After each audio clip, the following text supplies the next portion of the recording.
খলিফা ওমর রাদিয়াল্লাহু তাআলা আনহু এবং তার মোমবাতি মোমের আলোয় কাজ করতেছিলেন। খলিফা ওমর রাদিয়াল্লাহু তাআলা আনহু এমন সময় সেখানে আসলেন।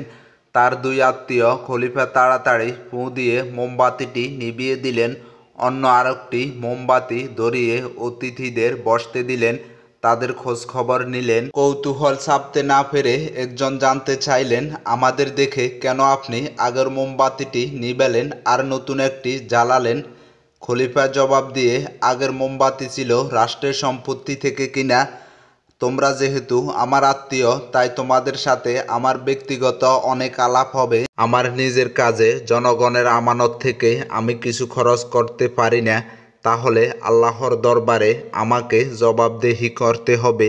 তাই নিজের টাকায় কেনা মোমবাতিটি তোমাদের দেখে জ্বালালাম। এই জবাবে আত্মীয়রা হতভম্ব হলেন। তারা এসেছিলেন আত্মীয়তার খাতিরে বিশেষ কোনো সুবিধা পাওয়া যায় কিনা সেই অনুরোধ করতে।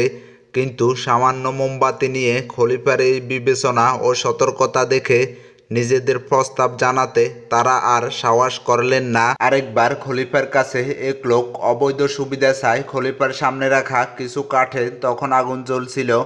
খলিফা বলল, ঠিক আছে, তুমি এই আগুনের ভিতরে তোমার হাত কিছু সময়ের জন্য রাখো, তারপর তোমার অনুরোধ আমি বিবেচনা করব। লোকটি ভয় পেয়ে বলল, হে খলিফা, এ আগুনে হাত ঢুকালে আমার তো হাত জ্বলে যাবে। খলিফা বললেন, তুমি দুনিয়ার এ সামান্য আগুনে ভয় পাচ্ছ, অথচ আমাকে তুমি দোজখের অনন্ত আগুনের ভিতরে নিয়ে যেতে চাও। তদবিরকারী নিজের ভুল বুঝতে পেরে ফিরে যান।